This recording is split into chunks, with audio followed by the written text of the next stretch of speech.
Hi there folks, my name's NovaWin24 and welcome to another little Microsoft Flight Simulator product review. This time we are back into the skies with more frantic palm tree action, this time thanks to Cowan Simulations with their startling new release of the Robinson R66 Turbine helicopter.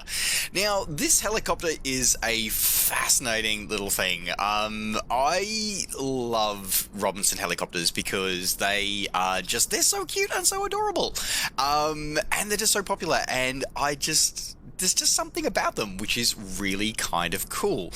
And this is me, someone who is not a huge frantic palm tree fan, so I was super excited to see that Cowan Simulations released this one just for fresh in time for 2020, right at the start of here of 2024, and really super excited to be able to take it up and bring you a review of it today. So before we get too far along, I do want to say a huge thank you to the team over at Cowan Simulations for providing the review copy of this aircraft today to bring you. And as we usually do, we're going to be doing our usual format of our review here. We're going to be having a look at it here on the ground. Then we're going to be going through a cold and dark start, and then we're going to take it up for a bit of a spin, probably more spins than we will do in a normal fixed wing aircraft, but that's probably more to do with the pilot than the aircraft, and then we'll give our final thoughts. So anyway, right, let's get on with as we continue here. So let's have a look, as we're having a look here at the external model here. So the R66, for those who don't know, the Robinson family of helicopters, originally started with the Robinson R22, which for flight simulator fans, you would know that from basically being the default helicopter in pretty much every flight simulator like ever, ironically, except Microsoft Flight Simulator, the current generation, because it is the Robinson family of helicopters, especially their R22. He's quite widely known and was known for many years in real world piloting circles as being a very forgiving helicopter to learn to fly in. So that made them very, very popular with training schools, and of course that translates across into the simulator world as well. It's a great way for developers and for simulators to be able to test to see whether or not, you know, like how their helicopter flight dynamics are actually translating from the real world into a sim. So from the Robinson R22, which is a two-seat helicopter and which is extremely popular in Australia for various tasks, that evolved into the R44, which is a four-seat variant, and then that further evolved into the R66, which is which is essentially an R44 with a turbine engine rather than a piston engine. So what is the point of that? Well, essentially it means that it's got more power, and the R66 has been utilized by various agencies around the world, including a couple of government agencies, as being something that can actually do some very affordable heavy lifting. So instead of having to get larger helicopters like the Bell 206s or the Bell 400 series, you can actually still sling load, medium-sized loads from an R66. It also provides more, higher speeds, again because of the greater power available from the Rolls-Royce turbine engine. But other than that, yeah, essentially it is an R44.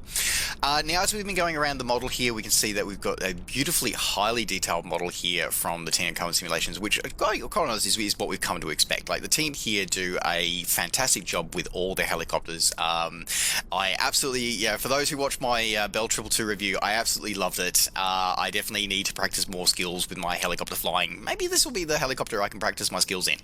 But as well as giving us the four-seat airframe, as we used to seeing as well, it also gives us a couple of options as well. Now, something that we saw in the Bell 222 is that you do have the option of actually being able to add and remove the doors, which we'll show a little bit later as well.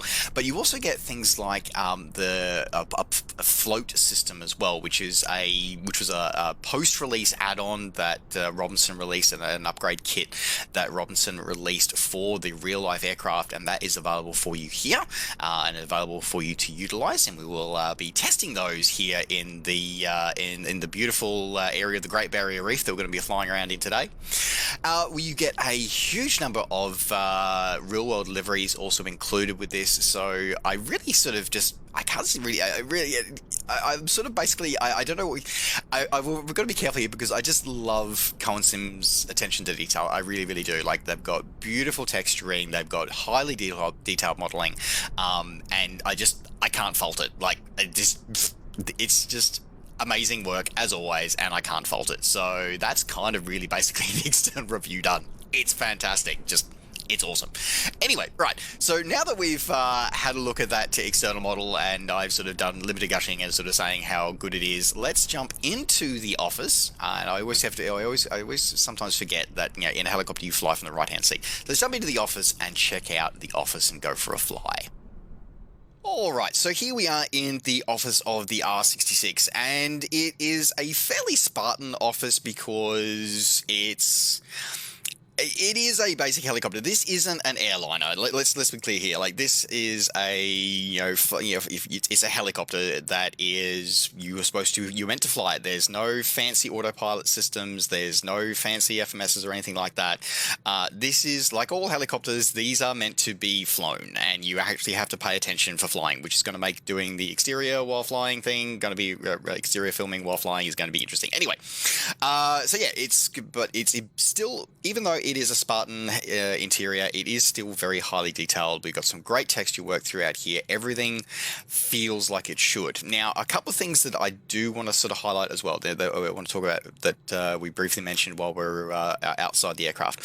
So we do have the option of being able, just the same as we had in the Bell 222, you have the option of being able to add and remove the doors, and that's done in a couple of different ways. You can either do it manually from the weight and balance screen. So you can either do it manually from here, from adding and removing the weights there, or there are click points available here, if I can find them, there they are, where you can actually sort of add and remove the doors. So yeah, it's a very user-friendly way of doing that. So it doesn't matter which way you want to do it. It's very, very easy to be able to add and remove your doors. Now, beyond that, we've got a couple of other features as well. Now, the first one that I want to show is this one here, so solo versus two-pilot setup. So currently, I'll have this configured for a solo pilot setup here, but you can actually just click this pin here, and then it adds in the yoke for a passenger, for a co-pilot to be flying in the left-hand seat if you so desire. But we will be setting it up for a solo setup because we will be having a non-pilot certified passenger in the left-hand seat very, very shortly. Now, the other thing that I do want to, another thing that I want to show up here as well is that we have a couple of different options for panels. So these are configured dynamically over here on the panel variants here, on the panel variant switch here and GTN option switch. So first option here, so this is the standard default steam gauge panel that we, that is sort of base entry level factory model that's available from Robinson. But the R66 is available with a couple of different glass cockpit options. So we've got 3 panel variants are included with this this version here. So first one is this one. The second one is is a partial glass. So we've got a GPS mounted unit here in the center here, as well as the one that's still on the just in front of the control, in the pilot's eye view here. And the third option that you have is a full glass cockpit variant here, which is this one here. So that adds in your Garmin sort of, I can't remember if that's a G3000 or not, but you've got full Garmin glass display here. And then you've got another GPS unit here. Now, this one can also be adjusted based on what you have installed. Now, this is if you just have your default setup, but then you do have some GTN options available here. So if you have the either the PMS GTN 750 or the TDS GTN 750, you can actually switch over to those just by clicking down here. So you can switch down and switch down there. So that's the TDS GTN 750 that's there, which I thought I had installed, but apparently I do not. I'll have to do something about that. You also have the PMS GTN 750 available with this option here. So it doesn't matter whether you just have default avionics installed or whether you got some aftermarket 750s and the like installed, you do have those available too in this in this helicopter. And I really appreciate the effort that Cowan Simulations has gone to do that, to make more options available to the public, as especially as Microsoft Flight Simulator becomes more mature as a platform, and there are more really good quality avionics add-ons available. Not just saying that the default avionics aren't terrible, because they've definitely come a long way since this sim first launched. But it's great to see that developers are supporting the high quality add-ons that are also out there as well. So it's a nice touch with that one. So today we are going to be flying with the PMS GTN 750 with the glass cockpit. I originally was going to do the steam gauge cockpit, but yeah, we should probably show off the glass cockpit and the fact that it does work with this one. The other thing that I want to talk about as well is something that was my it was for those who watch my 222 review, one of the basically my biggest negative that I had for that was the fact that there was no checklist available. So Cowan Simulations obviously paid attention to that. I don't know if they did or not, but maybe they did. But now we have not one but two sources of in-sim checklists available, and I really approve of the effort that the teams have gone to for that one.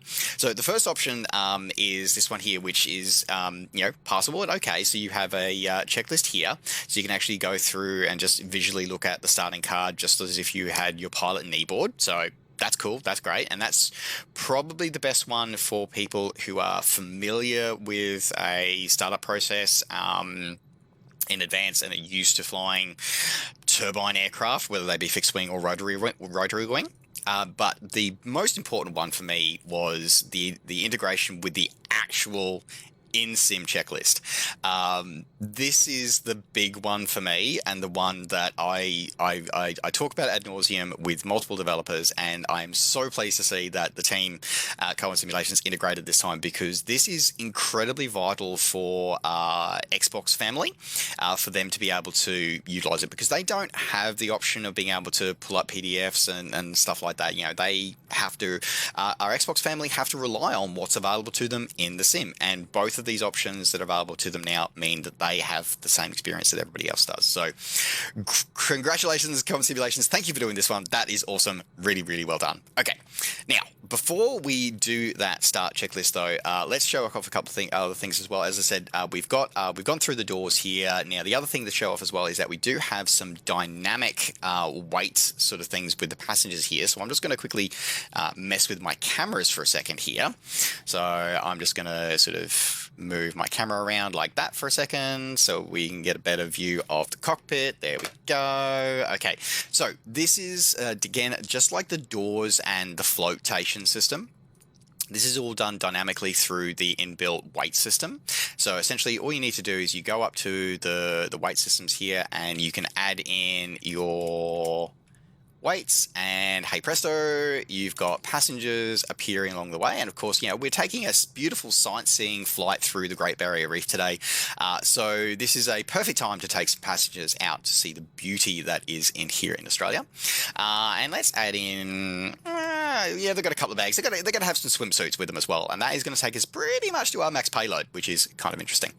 Oh, and I forgot that we've apparently got a side basket. I haven't seen that yet, so that puts us over the weight. Let's see what that does. And there we go. That answers that question. That's what the side basket adds into for you there. So that is kind of cool. Honestly, I have never seen... Actually, no, I was about to say I've never seen a Robinson with side basket, but that's a lie. I have. So, okay. That's kind of cool. I really like that. I wonder if I increase the weight of that, if it puts stuff in it. I don't know. No, it doesn't. Okay. It was just a thought. But anyway, all right. But we don't need the side basket today, so we are going to delete that, and we're going to remove that one for today. Okay. All right. Let's jump back in and get to flying. All right, now that we've got all our passengers secure, let's secure the doors. Nice, appropriately loud thunk to get the doors closed there. All right, now let's bring up our checklist. So we're going to be using the in-sim checklist today, and see if I can not make a mess of this one today. Okay, so seatbelts adjust and lock, check. Fuel shut-off valve is open, check. Flight controls free and correct, check. Collective full travel free, then down. Collective full raise, collective down. Check. Rudder is neutral. Check. Rotor brake disengage.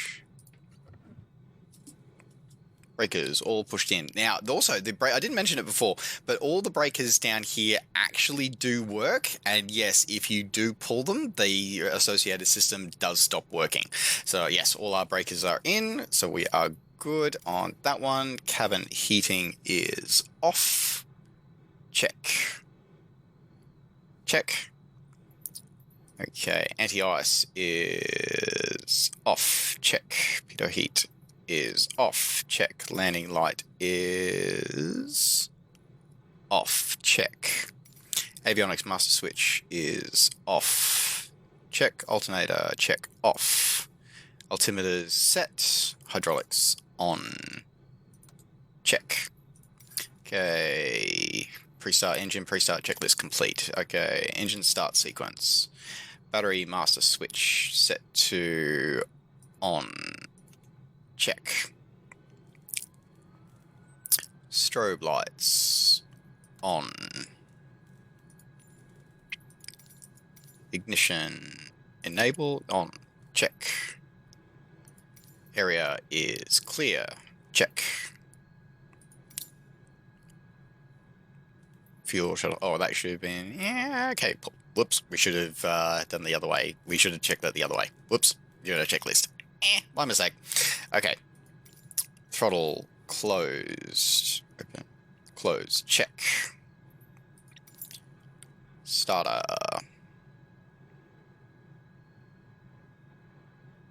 Just for those who are wondering where the starter is, so the starter button is over here, but they did extend the click point out here so you can see it without actually having to turn the camera. Starter on. Increasing. Fuel in.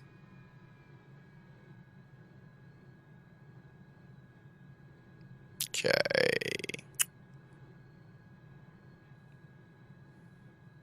Nope, missed that. Okay, full fuel.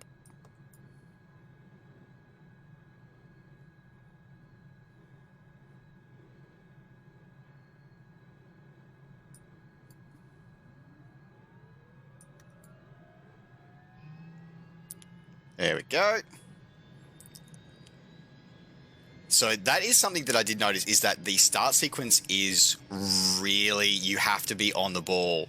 Like, and this all happens within 3 seconds. So you do have to be on the ball. So this is probably the one thing to be aware of, is that if you're make sure you read ahead on this one, because it all happens, as you just saw, really quickly, or you get a miss, or you get a failed start. Okay. RPM's good, engine torque is good. Oil pressure in the green. Retard the throttles, 65, 67%. You're right on the top end of that, but yep, we're good. Okay, we don't have a GPU connected, so that's fine. Okay, now we go with the alternator. We turn the alternator on.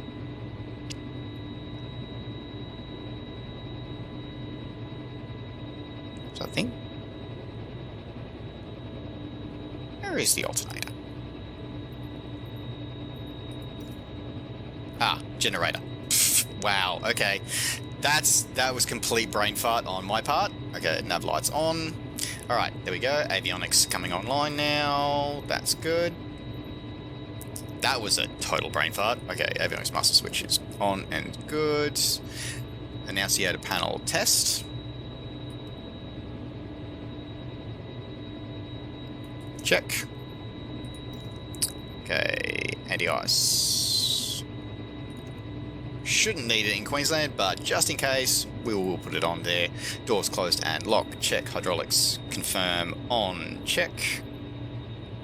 Okay, lift collective slightly to get low RPM horn.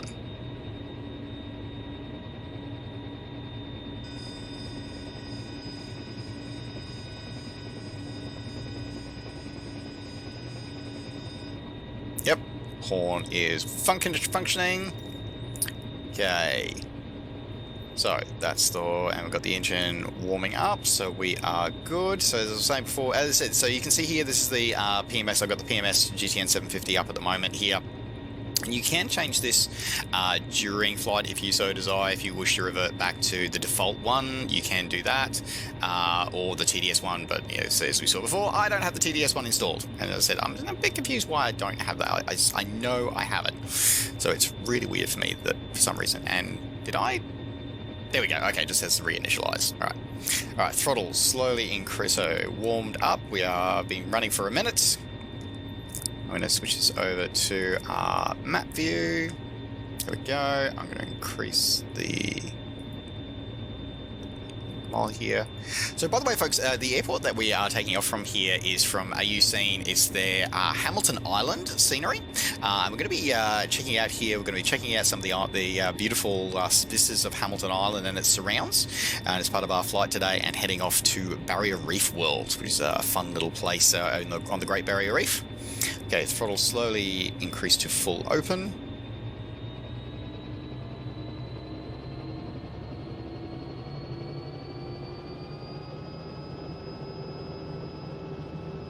Okay, acceleration check.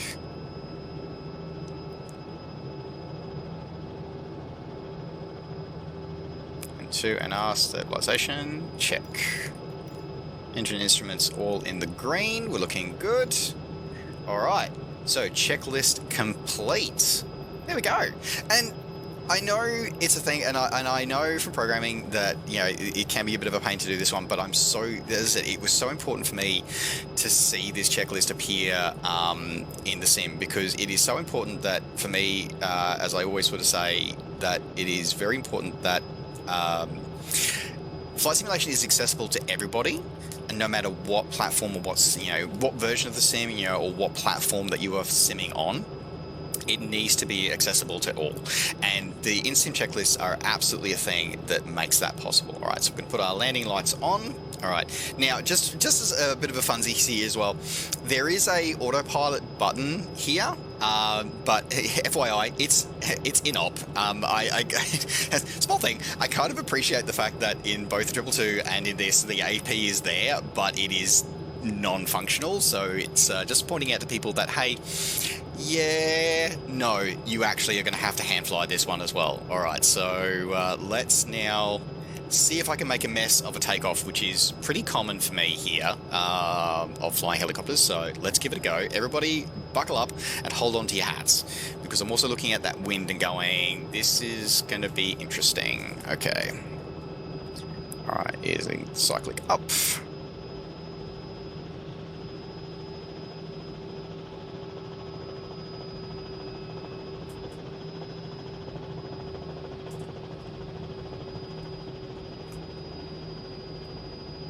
Okay, okay, well, didn't completely wreck everything.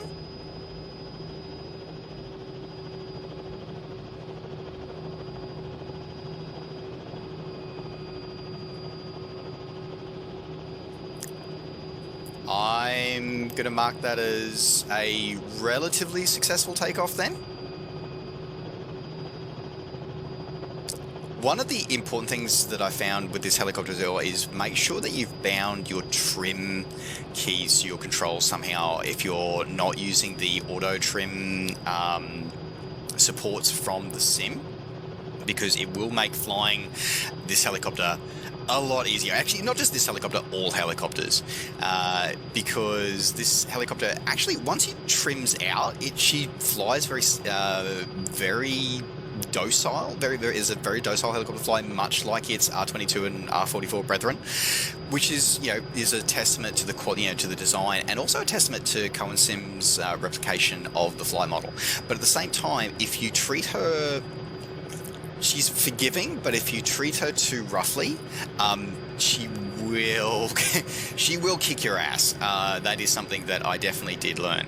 And you will be on the trim and you will be on the stick the whole time. So if you think that you can just point this in a direction and just let it fly itself, sorry, this is probably not going to be the helicopter for you, and I may suggest that you go to an airliner.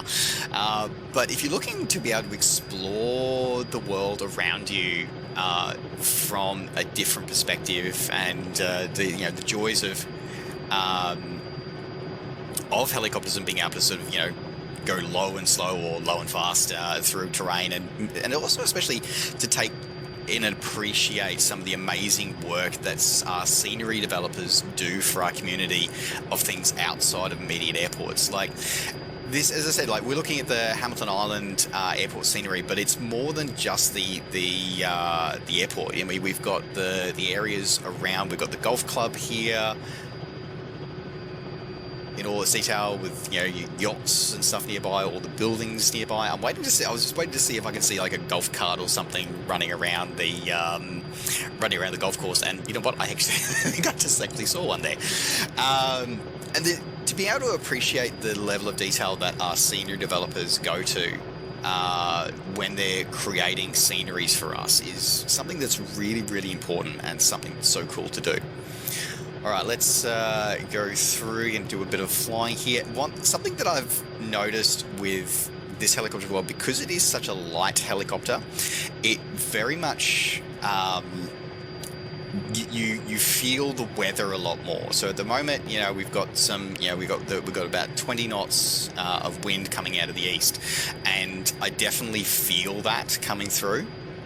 And it is something that, and as I cross over from land to sea and the edges of the mountains here on the island, I definitely do get that feeling, and that is something that you have to be even more aware of in a helicopter than you do in a fixed-wing aircraft. So bear that in mind when you are flying this helicopter, and all helicopters, to be honest. But the fact that, and how Cowan Simulations has modeled the flight dynamics for that is really, really cool. Part of me wants to try and land on that helipad there and see if I can make an absolute fool of myself, but I know that the wind's coming out of the east, which is going to make my approach to that really, really sucky.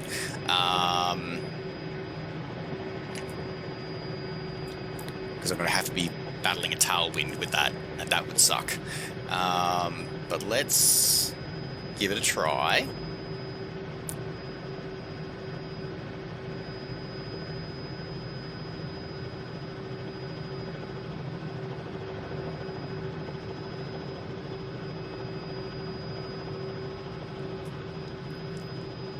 Actually, I can probably approach...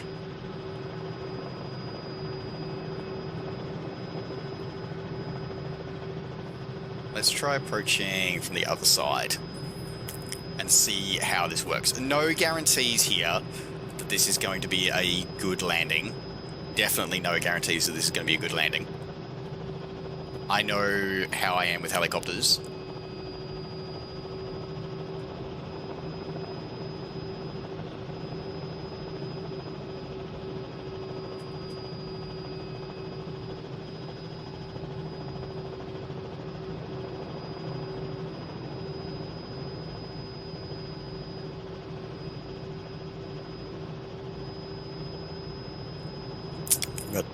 I've got 17, 18 knots coming in from... Actually, it's pretty much on the nose.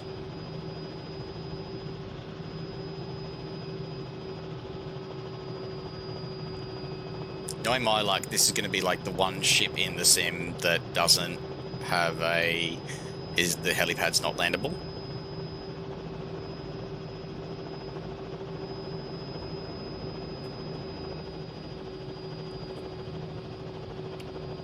Yeah, pretty sure that is the case. Yep.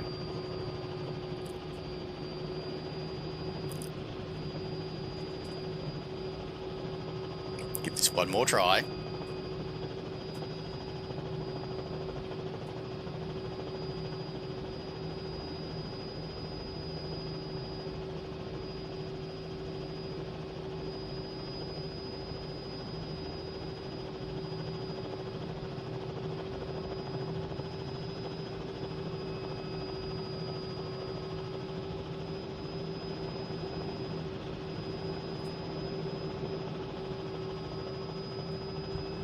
Oh no, it is. Oh, it is landable. Aha! Now, did I destroy something? That landing probably jarred a few teeth loose, but let's have a look. I mean, I'm kind of in the H, not really. But I've got a skid in the H. There you go. I'll take that. I've got a skid in the H.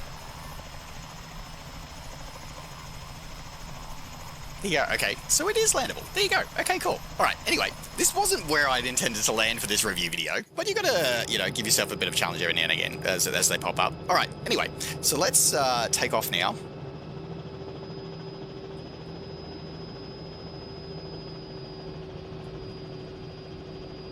Try not to take out the deck railing as we go. All right. All right, let's continue check out of the Hamilton Island here. But as I was saying before, like the pedigree of the R66 is the rest of the Robinson and R22 and R44 series, and they're known for being docile and responsive. And even for someone like me, who is definitely not very skilled with helicopters, this has been an absolute pleasure to fly, and I feel that. Just like in real life, where you train, you sort of slowly build up types of aircraft and types of hours of different types of airframes as you grow in skills. It grows in skills and confidence. This is a helicopter that would definitely serve people who are looking at going. Who are looking at taking on the challenge of rotorcraft. The Calibri, the default Calibri that's in the sim is a really, really great place to start. And I feel that, this is a great sort of step to sort of go into, if you're looking at going into turbine helicopters, before, say, going on to the Bell 407, which is included with the sim. Or if you're looking at just simply looking at more of CowanSim's fantastic helicopter fleet. This one is small, lightweight, and a lot of fun. And as soon as we're coming off the ridgeline there, you can sort of see that wobble of the airframe. So it is, as I was saying before, like it is very much it's I'm not going to say suffers, because I feel that's the wrong word, but it is definitely, you feel it when the airframe is being affected by weather conditions. So again, and that goes for the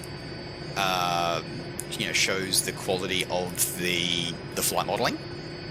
The low RPM indicator there is a bit worrying, because that means I've got caught in some winds of some description here. So I need to get out of that, need to get some altitude, I think.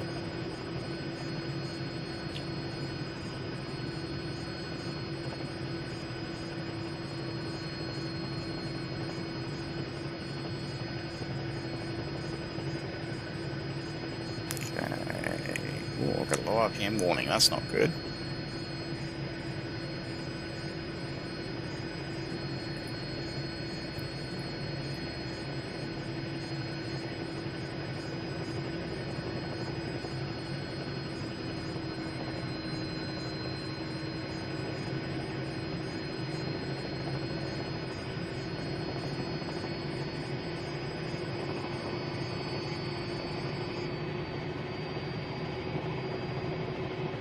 There we go. Okay, that's corrected. So I was in some very unstable air and I got the low RPM warning, and that is something that this helicopter, if you get into that state, you get out of it when you can, because otherwise it can be difficult and unpleasant to recover from, as I learned in a couple of my early practice flights with this helicopter. So I'm going to drop power back there. All right, there we go. Just go on a bit of a easy cruise throughout the rest of these islands here. Try not to freak out our passengers too much. They seem to be they're very calm. Obviously, obviously I'm not sweating too much, as I'm not freaking out the passengers too much. So that's a good sign. All right, well, let's set our course to Barrier Reef World, and let's see if we can trim this helicopter out and see if we can get some nice exterior shots without falling into the ocean.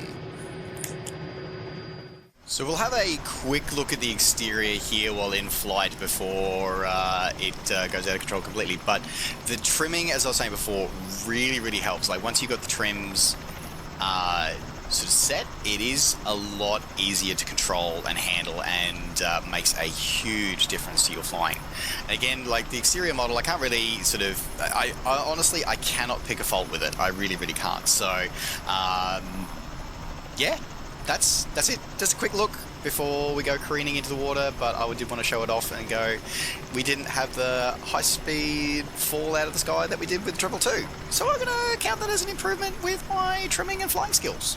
And a testament to the R66's very stable flight dynamics and flight characteristics. So, well done, team. Now, something that I did want to, I was just thinking I'll show off quickly now, is I talked about the float bags before that were fitted to the skids here. So these, and I tested them, yes, they do actually work. So you arm the floats down there by clicking the arm float button, and then they are automatic, so they don't automatically engage. And we'll quick to the exterior view to quickly show you that. So if we go to the exterior view here, you can see that, yeah, they're still safely contained in their bags. But if the sim detects that you land on water, this is what happens. All right, let's bring power down.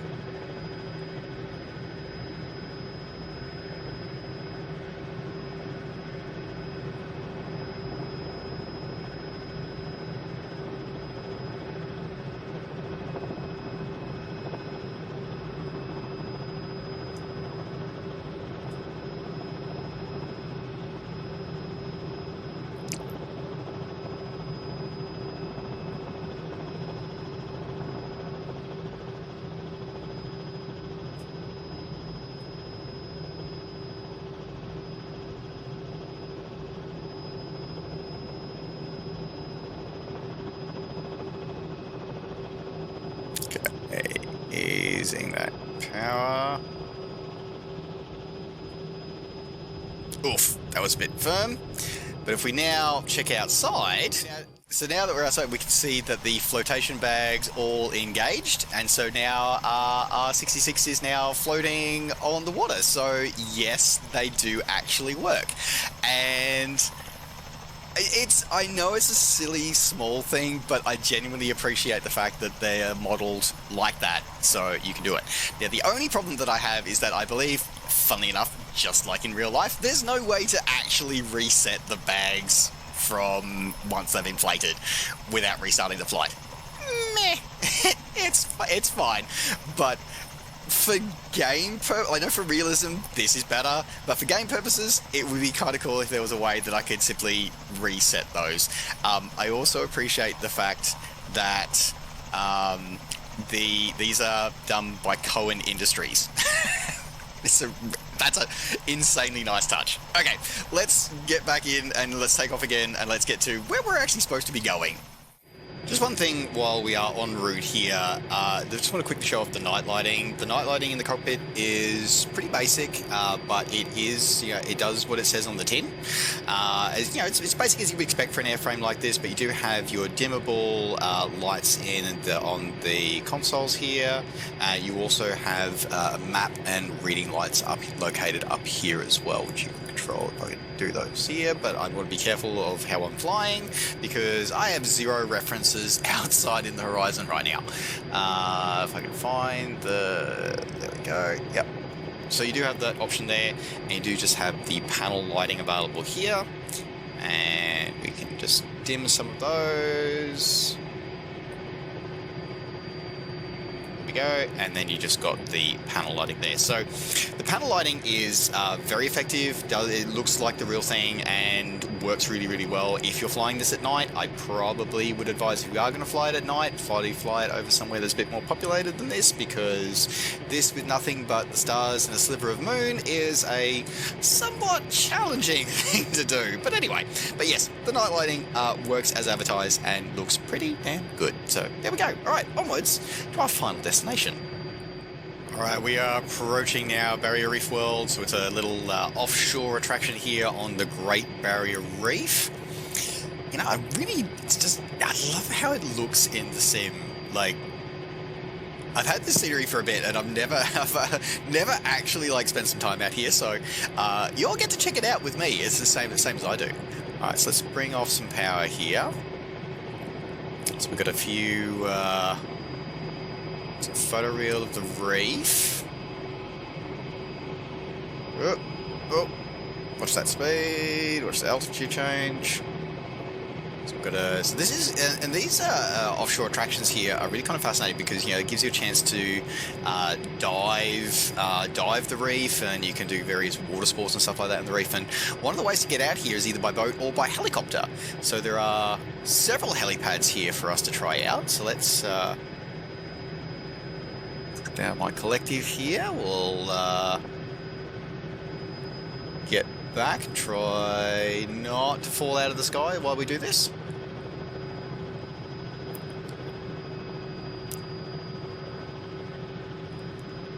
And this Barrier Reef World is a nifty, cool little scenery. It's a fun little scenery from AU Scene, the same developer as Hamilton Island that we just checked out before. For just somewhere different, something fun to do. And it's kind of cool seeing some of the animated stuff here. We've got people swimming in, got lounging areas there. Oh, good, good, good.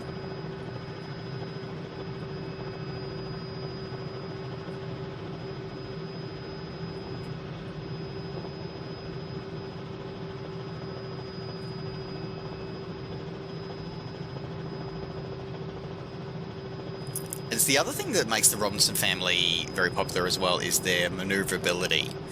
I mean, it may not be an Apache, but for civilian airframes, especially with the power of the turbine engine there, makes it quite maneuverable. Barrier Reef Adventures, there we go. Got cruise with Sundays there. We've got people checking out the reef, which is, by the way, if anyone... if you ever get a chance to go to Australia and especially if you like snorkeling or diving or anything like that, this is highly recommended to go to. Like I've only ever been to the reef once, and I didn't get to do much diving, which is something I very much regret. And but I do highly recommend visiting the Great Barrier Reef if you are able to. And if you can't get there in real life, that's okay. You can get here in the sim. All right, let's now see how well I go at landing on one of the helipads that we have out here. All right, so I still got that wind coming in from the east at the moment. So we're gonna lead off some airspeed. What am I traveling at the moment? I'm traveling. Okay, so I'm gonna get my approach right.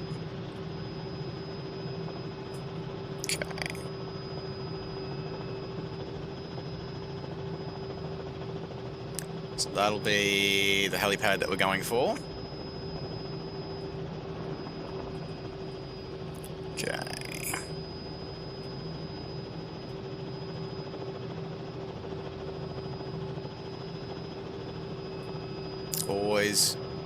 Always got to be careful. It's about slow, careful movements.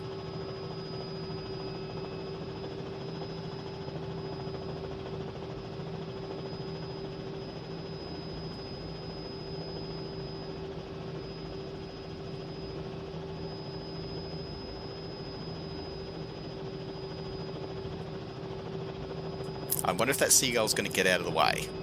Possibly not. Well, hopefully you don't end up as minced seagull in my my rotor blades. Oh, oof. Okay, I think that might have been a bit firmer than I wanted, but I think I'm inside. Kind of, not really. Okay, let's see if I can.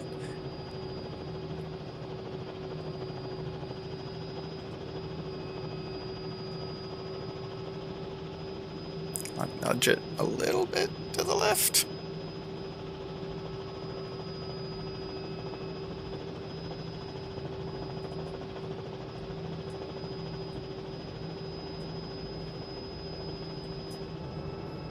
Oof.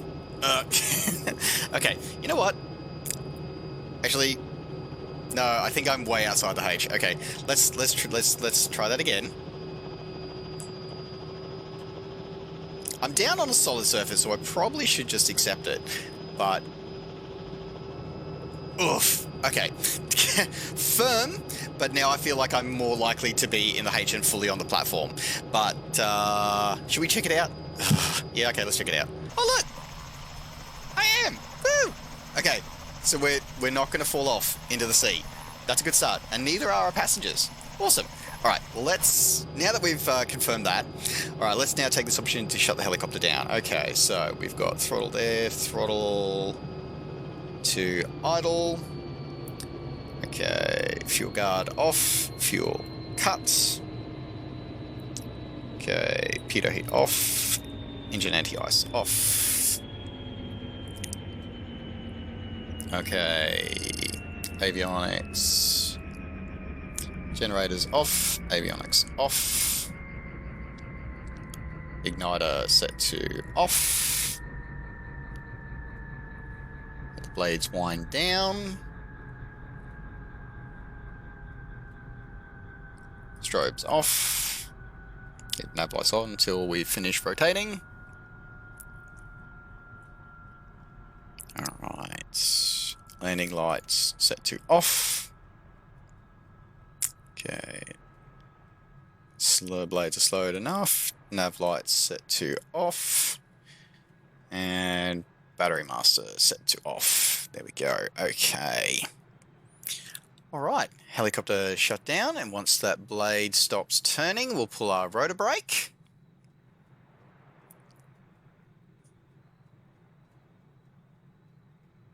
I like the fact that it does, and I know it's part of the integral sim physics, but it's I remember, yeah, FSX and early X-Plane sort of rotorcraft physics where the helicopter blade just pretty much as soon as you shut the engine down, the rotor blade pretty much just stopped, and it's nice. It's always a small thing for me, but I like to see the fact that, you know, it does just slowly wind down now. It's one of those things that when you've been simming for as long as I have, you appreciate the little things like that from time to time. All right, is done, and we should be good to pull the rotor brake now. All right, rotor brake pull, locked into place. All right, so let's now open the doors for our passengers so they can head off and enjoy the reef. And let's give our final thoughts on the R66. So my final thoughts on the Robinson R66 Turbine from Cowan Simulations. I love it. I absolutely love this airframe. I really, really do. It is a helicopter that is accessible, and that's something that for me is always important, particularly for somebody like myself who's not overly familiar with helicopters. It is a great airframe to learn on and to grow my skills with. There are still its peculiarities and its challenges, but as someone who doesn't have a lot of experience with helicopters, this is a great sort of next step moving up into to become more confident with helicopters, because just like the real life airframe, it is quite forgiving. For those of you who do love rotorcraft, this is probably going to be I'm guessing it's probably going to be falling two categories here. If you want something that is what I think, as I said, having never flown one of these in real life myself, I can't say how accurate it is, but for me, it feels like it flies correctly. There are enough systems options available to you that it gives you a bit of a challenge, whether you want to fly full steam gauge or whether you prefer to fly glass cockpit. You have those options available to you. The fact that CowanSim has, developed and catered to all parts of the community by offering the different panel options, particularly with support for third-party glass cockpit systems, is a really welcome addition to this, and it's great to see another developer supporting other great developers in the community as well. The big thing for me that gives this a massive plus for me is the fact that CowanSim has listened to the feedback. I don't know whether it was just my feedback. I don't know how many of the other community suggested it as well, but adding the checklists in here for me is a huge deal, because for me, this, flight simulator should be accessible to all virtual aviators, no matter what level of skill you are, no matter what platform you fly on. And those in-sim checklists are absolutely vital to being to that process and to that experience. So having them added in here in 2 different formats as well is a welcome and a fantastic thing to see from Cowan Simulations, and I hope to see that they do that as a retrofit on their previous releases as well at some point. And again, first party devs, yes, Carinator, I am totally looking at you. You should look at this one as well, because there is no excuse for you guys. So for me, this helicopter is a fantastic model. It is a fantastic flight model. It is challenging but fun. It is a fun thing to fly, but it is with just enough challenge in there to keep you going, as well as being accessible for virtual aviators, no matter what your skill level of helicopters. So if I can land this, admittedly probably with some gear skid damage, but on relatively inside a H with this, then everybody else can as well, and that is something that for me is highly important and a great thing to say for this one. So with that does round out my review here. I'm going to give this one five frantic palm trees for me, because I can't fault it. I absolutely cannot fault this. I really can't. It's just a fantastic experience. So 5 frantic palm trees from me for the Cowan Simulations R66 for Microsoft Flight Simulator. So with that does now round out this review. Thank you very much for watching. I do want to say a final huge thank you, shout out and thank you to the team over at Cowan Simulations for providing me with the review copy of this one. And the scenery that we've been flying over throughout this one has been the Hamilton Island and Great Barrier Reef World experience from AU Scenery. Alright folks, thanks very much for watching, and don't forget as always to like the video and subscribe to the channel if you're enjoying these videos and want to see more. And of course, as always, you can catch up with me and all the things I'm up to between videos by following me on Facebook and on Twitter and on Twitch. Just search NovaWing24. Alright folks, thanks very much for watching. Take care, safe skies to all, and we'll see you next time. Bye for now.